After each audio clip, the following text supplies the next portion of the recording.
అంతకుముందు super trend tool గురించి మాట్లాడుకున్నాం. ఇంకా ప్రైజ్ యాక్షన్‌లో నేను వాడే ఇంకొక టూల్ యాంకర్డ్ వీవ్యాప్. జనరల్‌గా ఏ సపోర్ట్ అండ్ రెసిస్టెన్స్ లేనా స్టాటిక్ అంటారనమాట. అంటే నువ్వు ఈ పాయింట్ దగ్గర గీస్తే ఎన్ని సంవత్సరాలైనా గానీ ఆ పాయింట్ దగ్గరే ఉంటుందనమాట ఈ స్టాటిక్ సపోర్ట్స్ అనేవి.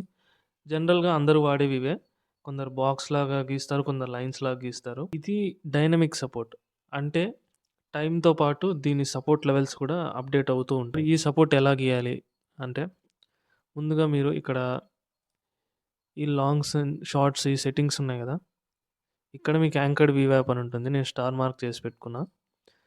అది ఇక్కడొచ్చింది. ఇప్పుడు ఇది సెలెక్ట్ చేసిన తర్వాత మీరు ఈ చార్ట్‌లో హైయెస్ట్ పాయింట్ ఎక్కడుందా అని చూడాలి. ఇది 2024 జులై అప్పుడు హైయెస్ట్ పాయింట్ ఫార్మ్ అయింది. సో, నేను ఆ పాయింట్ దగ్గరికెళ్తున్నా.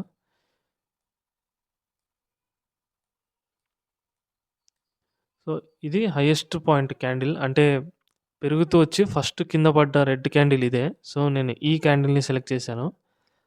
అండ్ ఇదే రెండోసారి గూడా ఇక్కడే సెలెక్ట్ చేయండి. ఇప్పుడు మీకిక్కడ ఒక లైనే కనపడుతుంటది. కానీ మీరిక్కడ 2 లైన్స్ పెట్టారు. సో, దాన్ని నేను క్లియర్‌గా చెప్తాను. ఇప్పుడు ఈ లైన్‌ని డబుల్ క్లిక్ చేయండి. సెట్టింగ్స్ ఓపెన్ అవుతుంది. ఇక్కడ ఇన్‌పుట్ సెక్షన్‌లో ఇక్కడ బ్యాండ్స్ 1, 2, 3 అని ఉన్నాయి గదా! ఓన్లీ ఒకటే సెలెక్ట్ చేసి పెట్టుకోండి.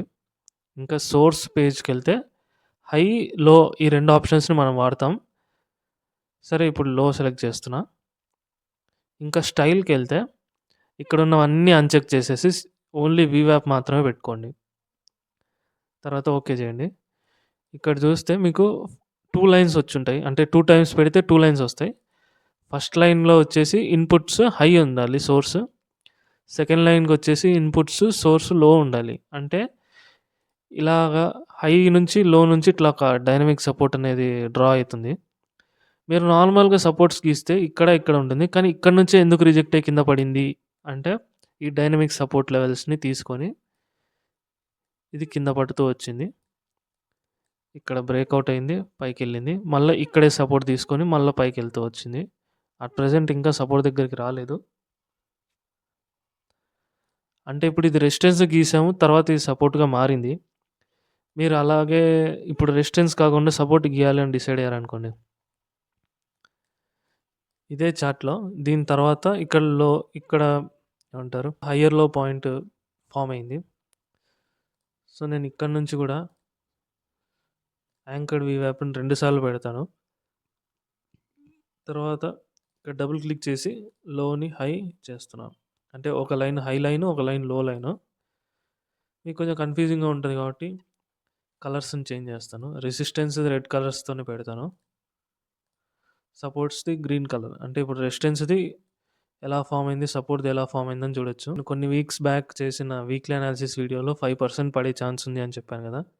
ఎందుకు అలా చెప్పానంటే ఈ డైనమిక్ సపోర్ట్స్‌ని చూసే.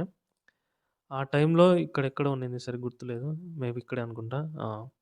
సో, మాక్సిమం 6-7% పడేదానికి ఛాన్స్ ఉంది. సో, ఈ జోన్ దగ్గర నుంచి రివర్స్ అవుతుంది అని అనుకుంటున్నా. అందుకే నేను అలర్ట్ కూడా పెట్టుకున్నాను. ఇన్‌కేస్ ఈ పాయింట్‌కొస్తే నా అనాలిసిస్ నేను చేసుకోవడానికి.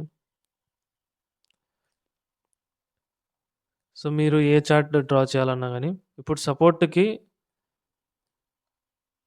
కిందున్న ఫస్ట్ గ్రీన్ క్యాండిల్‌కి చేయాలి. రెసిస్టెన్స్ అయితే పైనుంచి కింద పడబోయే ఫస్ట్ రెడ్ క్యాండిల్‌కి చేయాలి ఇది. సో, అలా చేస్తే మీకు ఈ డైనమిక్ సపోర్ట్స్ క్రియేట్ అవుతాయి. మీరు నార్మల్ సపోర్ట్స్‌తో పాటు ఈ డైనమిక్ సపోర్ట్స్‌ని వాడుకొని మీరు ఏ అనాలిసిస్ చేస్తారో అవి చేయొచ్చు. ఐ హోప్ మీకు ఈ వీడియో అర్థమైందని అనుకుంటున్నా. Thank you so much.